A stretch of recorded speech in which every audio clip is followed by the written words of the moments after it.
یہ ہماری آپس کی رشتہ داری اور میل ملاپ سے رنگ پکڑتی ہے۔ تمہاری خطا صرف اتنی ہے کہ تم اپنی ماں کی موت کے غم کے ساتھ جینا چاہتی ہو، جبکہ میری نظر میں گزرے وقت کی اذیت کے ساتھ جینے کا مطلب ایک نئے غم کو آواز دینا ہے۔ اسے مجبوری یا مصلحت نہیں کہتے۔ بیٹا، اصل بات یہ ہے کہ تم زندگی کو اپنی نظر سے دیکھ رہی ہو، جب ہی تمہیں میری بات ناگوار گزر رہی ہے اور تم صفائی دینے پر مجبور ہو۔ ایسی بات نہیں ہے خالو۔ میری سسکیاں اور تیز ہو گئی۔ میں جانتی ہوں آپ میری بھلائی کے لیے یہ سب کچھ کہہ رہے ہیں، لیکن زرینہ آنٹی مجھ سے کس بات کا بدلہ لے رہی ہے؟ اگر میری ماما نفسیاتی مریضہ تھی تو میرا اس میں کیا قصور ہے؟ مجھے بتائیے خالو، کیا ماما کی وہ نفسیاتی الجھن اب پشت در پشت چلے گی؟ کیا میں پاگل ہوں، اور اتنی پاگل کہ اپنی اور آپ کی عزت پسے پشت ڈال کر کسی کے ساتھ؟ اوہ میرے خدایا، کیا میں ایسی لڑکی ہوں؟ بتائیے مجھے، کیا میں سچ مچ ایسی ہوں کہ ایک غلط قدم اٹھا کر خود کو بدنامی کے اندھیرے میں ڈھکیل دوں؟ میں پھوٹ پھوٹ کے رو پڑی۔ میرا بدن ہچکیوں کی شدت سے لرز رہا تھا۔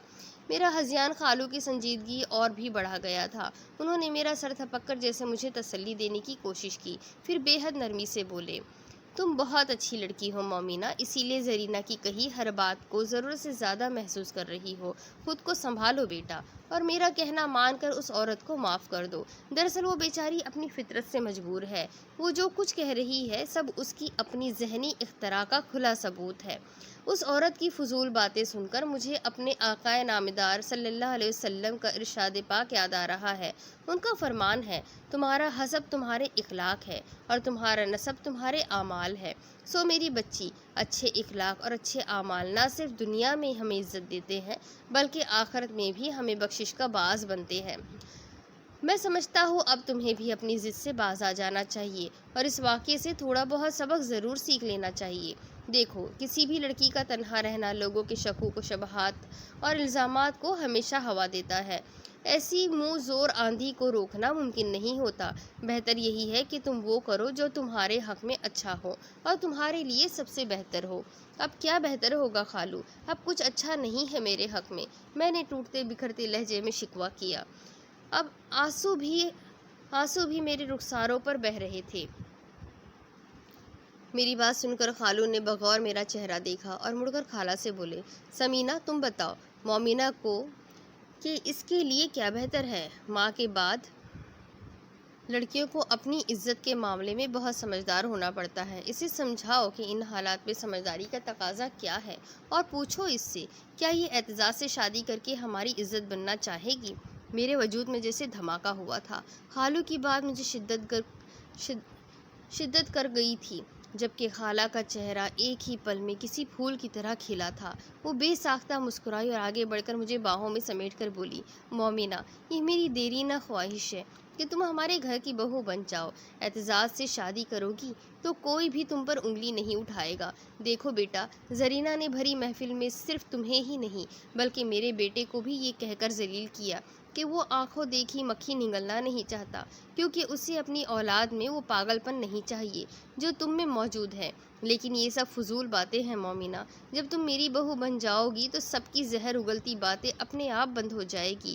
کوئی شخص تمہیں تمہاری ماں کے سائیکک ہونے کا طعنہ نہیں دے گا۔ تم ایک پرسکون زندگی جی سکو گی۔ فیصلہ تمہارے اختیار میں ہے بیٹا۔ تم بتاؤ، کیا اپنے خالو کا کہا مانو گی؟ میں دم بخود سی بیٹھی تھی۔ آنسو جیسے ایک پل میں منجمد ہو گئے تھے۔ دل دھڑک دھڑک کر بے حال ہو رہا تھا۔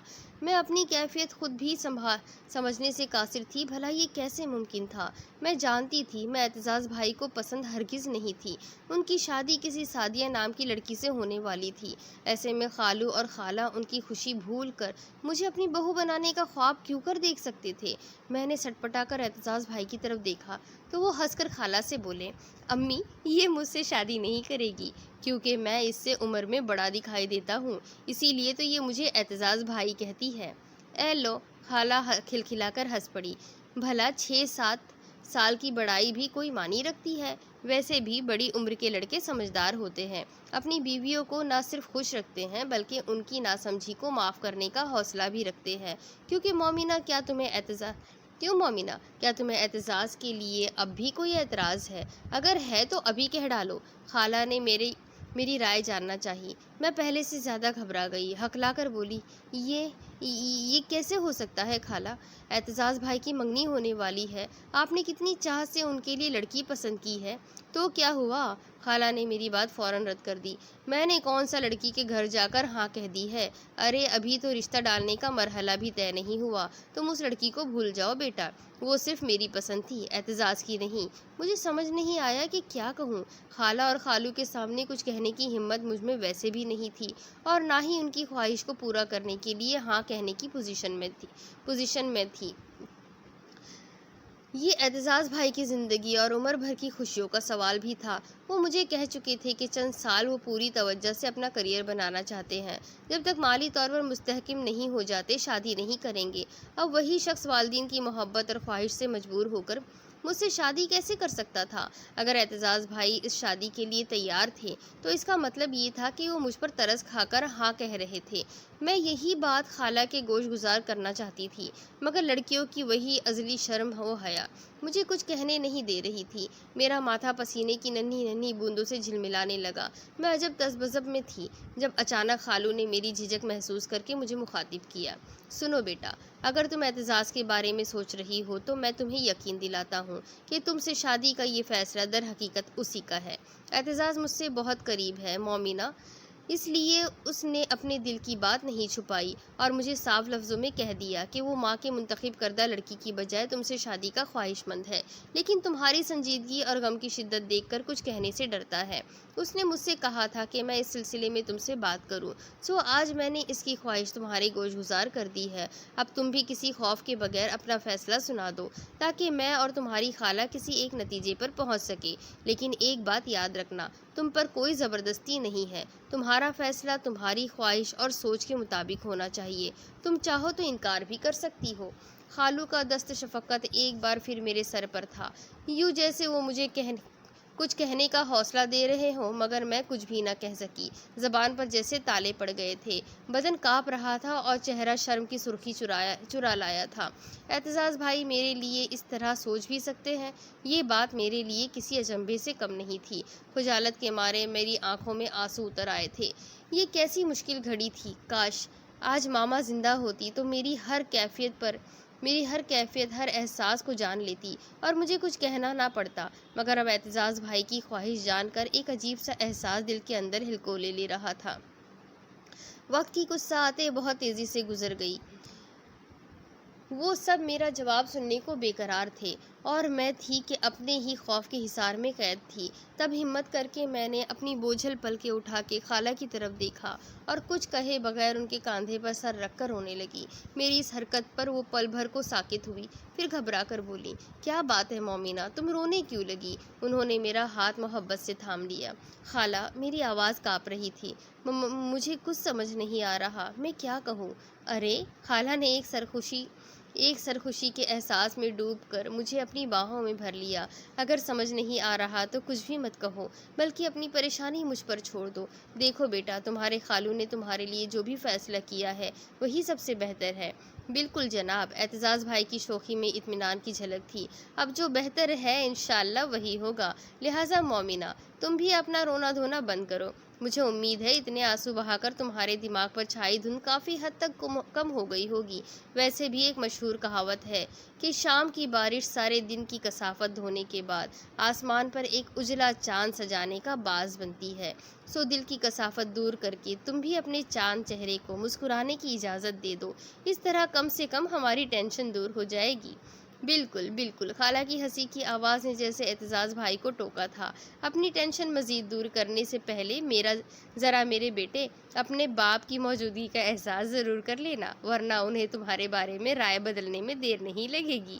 خالہ کی برجستگی نے جہاں خالو کو قہقہہ لگانے پر مجبور کر دیا، وہیں اعتزاز بھائی کو شرمندگی میں ڈبو دیا تھا۔ انہیں جھیپتا دیکھ کر میں بھی مسکراہٹ چھپانے کے لیے سر جھکانے پر مجبور ہو گئی تھی۔ تو یہیں یہ کہانی بھی ختم ہوتی ہے۔ یہاں مومنہ نے بھی اعتزاز کو قبول کر لیا، اب شادی کر کے وہ بھی ایک اچھی زندگی گزار سکتی ہے۔ تو امید کرتی ہوں کہ یہ کہانی بھی بہت چھوٹی سی اور پیاری سی تھی، لیکن آپ لوگوں کو ضرور پسند آئی ہوگی۔ تو انشاءاللہ اگلی ایک نئی کہانی کے ساتھ پھر بہت جلدی ملوں گی. جب تک کے لیے میرے چینل کو سبسکرائب کر لیجئے، بیل آئیکن کو ضرور دبا دیجئے، اور اگر کہانیاں پسند آتی ہے تو اپنے کانٹیکٹس میں شیئر کرنا بالکل بھی نہ بھولیں. پھر ملیں گے اگلی کہانی کے ساتھ. جب تک کے لیے اللہ حافظ.